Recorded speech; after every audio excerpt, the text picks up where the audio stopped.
Notre travail de direction de centre, enfin de centre commercial, c'est bien ça. C'est de livrer clients prêts à consommer. C'est un peu ça. Et il ne faut pas que ça se voit. Et alors peut-être l'utopie, c'est qu'il faut qu'on arrive à transformer ça en rêve.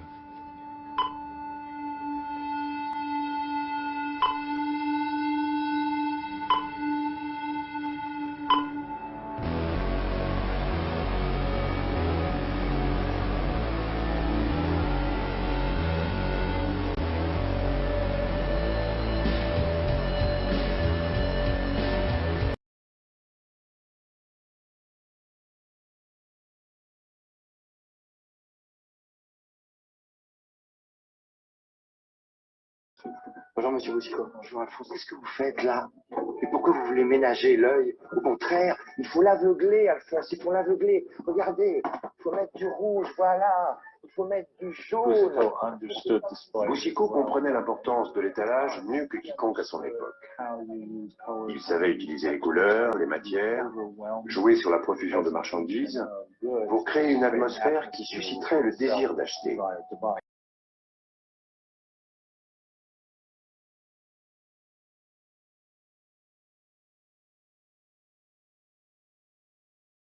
Un frigidaire, un joli scooter, un atomixer et du Dunlopio.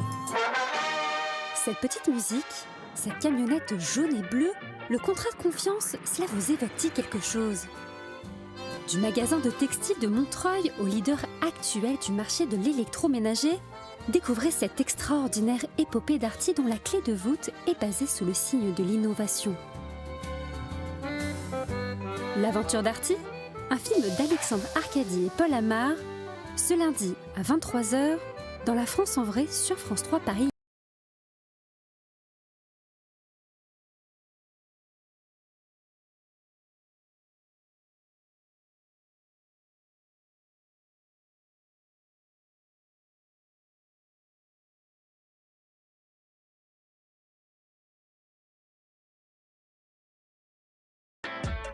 Le métier historique, qui est aussi le métier d'avenir aujourd'hui, parce que c'est là-dedans que la technologie reste investie, c'est ça. C'est un rond de caoutchouc qui sert à faire avancer les voitures plus vite.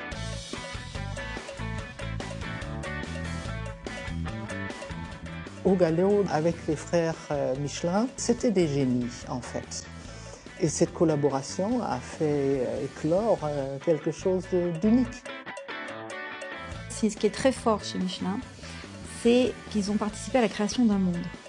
C'est ça qui est fort. Ils ont participé à la création d'un monde automobile.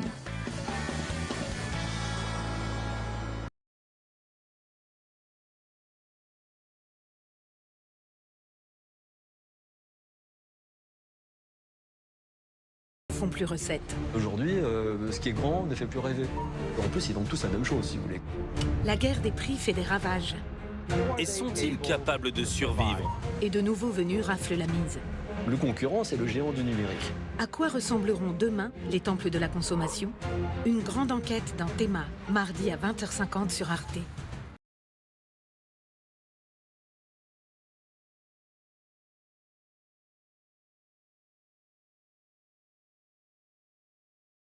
Partie intégrante de notre patrimoine vivant, une vingtaine de brasseries ont une place à part dans notre cœur. Ce sont des adresses au prestige immense, lieux uniques par la beauté de leurs édifices. Elles figurent toutes dans nos guides de voyage et y dîner est une forme d'expérience qu'il faut avoir vécue au moins une fois. Ce parfum d'un autre temps, nos grands anciens l'ont connu et on veut automatiquement le connaître à son tour.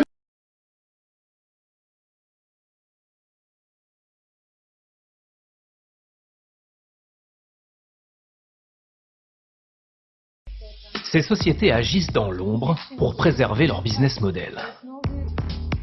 Dans son rapport, Sarah Spiekerman a analysé les activités des plus grands noms du secteur, comme Axiom. Cette compagnie américaine détient la plus grande base de données au monde sur les consommateurs. Dans ses tablettes, 2,5 milliards de personnes. Aucun État ne possède un fichier aussi gigantesque. Il y a aussi l'Irlandais Experian. Il aurait des fiches sur 95% de la population française. Toutes ces entreprises sont des data brokers, des courtiers en données.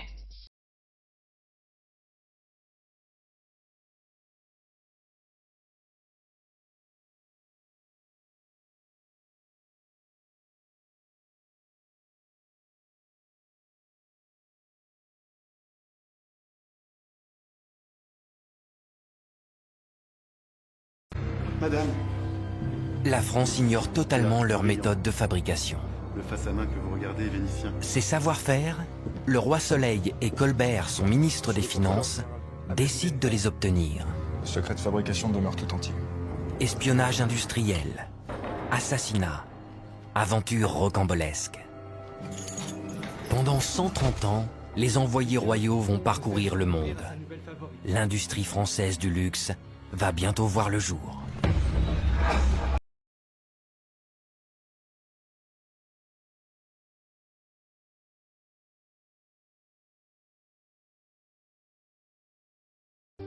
Le maraîcher peut commencer le remplissage.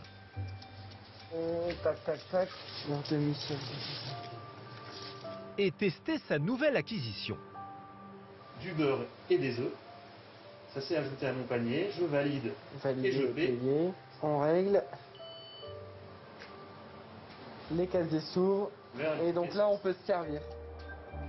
Coût de l'investissement, 45 000 € tout de même.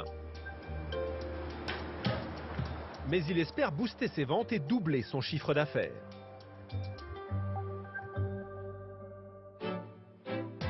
Comme lui, une centaine d'agriculteurs s'est déjà laissé séduire par ces supérettes automatiques d'un nouveau genre.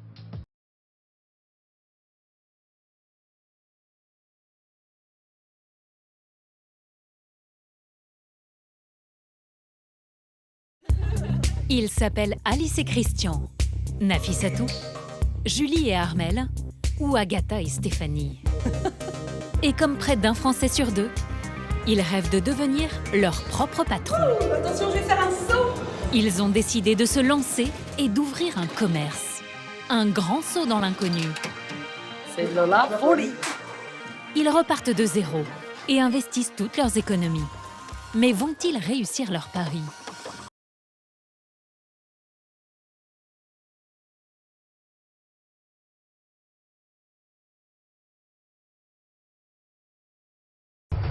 Depuis le début de la pandémie, vous l'avez constaté, chez vous ou sur le perron du voisin, c'est la multiplication des boîtes en carton Amazon avec leur logo souriant. Mais il y en a qui font la grimace. Je me suis dit, les salauds. Je n'étais pas fâché, j'étais juste comme... C'est vraiment effronté.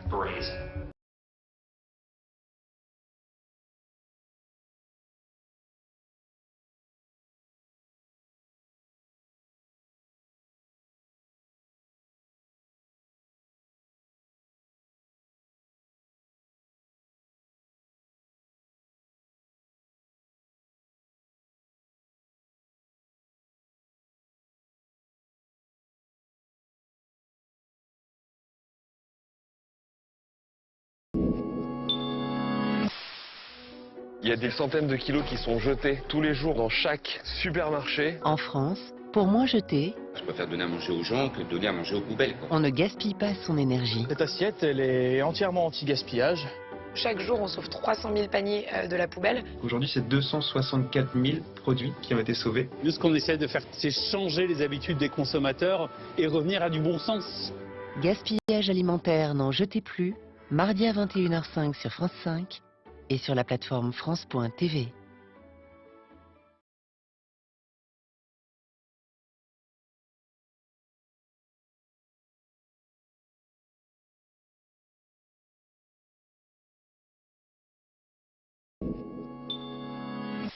Quand on met notre pot de yaourt dans la poubelle jaune, au final, il se retrouve ici. Trier, c'est bien. Ils vont être recyclés. Tous? Je ne dirais pas à 100%. On suit la trace des pots de yaourt. On envoie ça en Suède. Ça paraît délirant. Réutiliser, c'est mieux. Tu manges dans une assiette, tu vas pas jeter ton assiette après avoir mangé. Hugo Clément est avec celles et ceux qui se battent pour le retour de la consigne. Contre les lobbies de l'emballage. Il faut qu'on arrive à sortir des usages uniques. Les consommateurs, on les sent frères. Sur le front, lundi à 21h05 sur France 5 et sur la plateforme France.tv.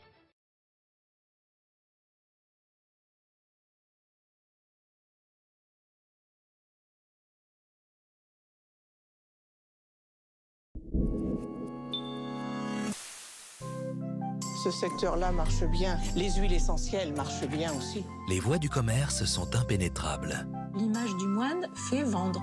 Les produits monastiques sont du pain béni. C'est des bons produits. On a plus confiance. Mais pour d'autres, la messe est dite. Tout n'est pas fait par des moines et ils le vendent. Quand on voit beaucoup de moines, en général, c'est que le produit est industriel. Ça fait 101,83. La carte? Produits monastiques, à quel saint se vouer? Demain à 21h sur France 5 et dès 6h du matin sur la plateforme France.tv.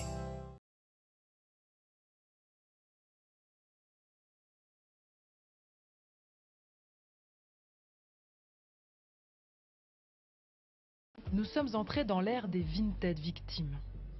Vinted met le pratiquant dans l'urgence en fait. Vous avez envie de choper la bonne affaire le plus vite possible et surtout avant les autres. Et tout est fait pour vous faire rester sur la plateforme. Vous avez les notifications, vous avez la possibilité de mettre des articles en favoris, vous avez un nombre incalculable de nouveaux produits qui arrivent chaque seconde, avec des vendeurs, des vendeuses qui ont des super notes sur Vinted, hein. C'est une plateforme qui permet la surconsommation, qui permet d'acheter, de vendre toujours et toujours plus vite.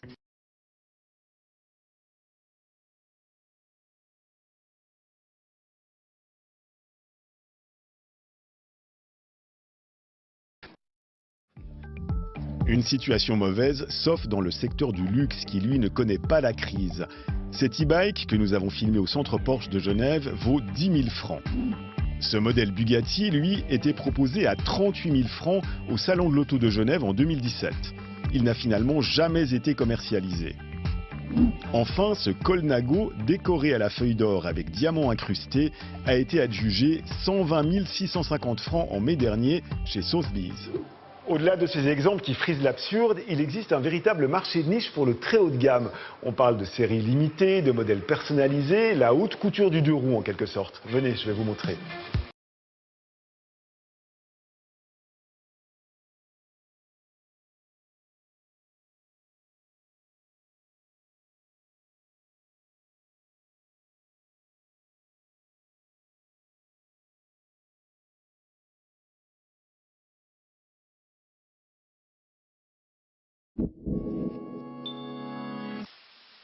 Ici, on est au centre du monde, lieu de vie par excellence. Passe-moi les crudités. J'ai du bœuf, j'ai du poulet. C'est génial. Ah oui. Classé, rénové, réinventé. C'est un temple de la bonne nourriture. Pour nous régaler. On a envie de tout acheter, tout goûter. Passe-moi le cassoulet. Les Halles se déclinent à toutes les sauces. Je n'en fais qu'une bouchée. C'est l'endroit que tout le monde veut préserver. Les Halles ont le ventre en poupe. Mardi à 21h05 sur France 5 et sur la plateforme France.tv.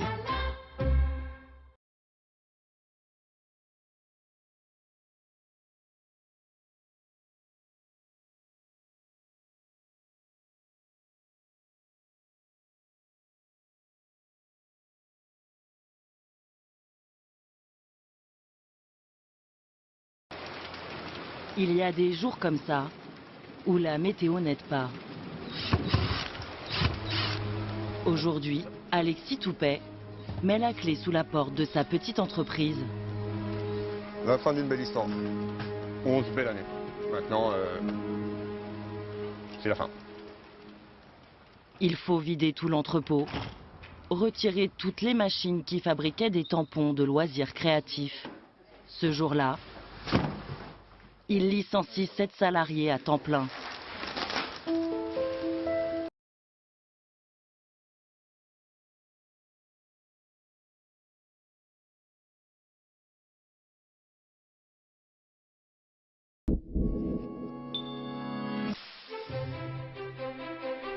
Elles avaient déserté les zones rurales, mais elles sont de retour. Bonjour. On est vraiment épicier, on n'est pas distributeur. Itinérantes, vertueuses ou autonomes, les épiceries de campagne reprennent vie. On joue sur 3 termes, c'est le local, le bio et le vrac. Il nous amène tout ce dont on a besoin. On se sert soi-même, on prend sa monnaie soi-même. Ça va être du tonnerre, ça. Hein. Épicerie, retour au village, mardi à 21h05 sur France 5 et sur la plateforme France.tv.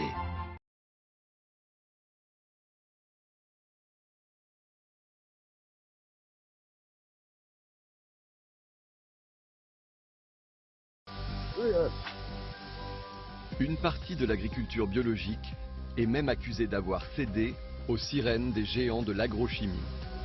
Certains biopesticides posent problème si on veut vraiment protéger l'environnement. En devenant une tendance de grande consommation, l'agriculture biologique n'est-elle pas en train de se dévoyer? Tient-elle encore toutes ses promesses à l'égard des consommateurs?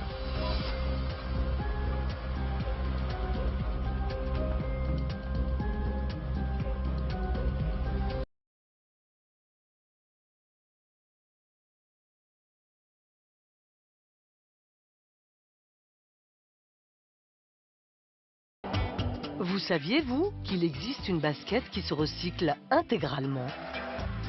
Des chaussures biosourcées qui fonctionneraient comme du compost en somme. Après utilisation, elles se désintègrent, puis redeviennent une paire toute neuve qui vous arrive directement à la maison. Fini la consommation coupable. Avec cette première chaussure circulaire et recyclable à l'infini, consommez sans entrave. La planète vous dira merci.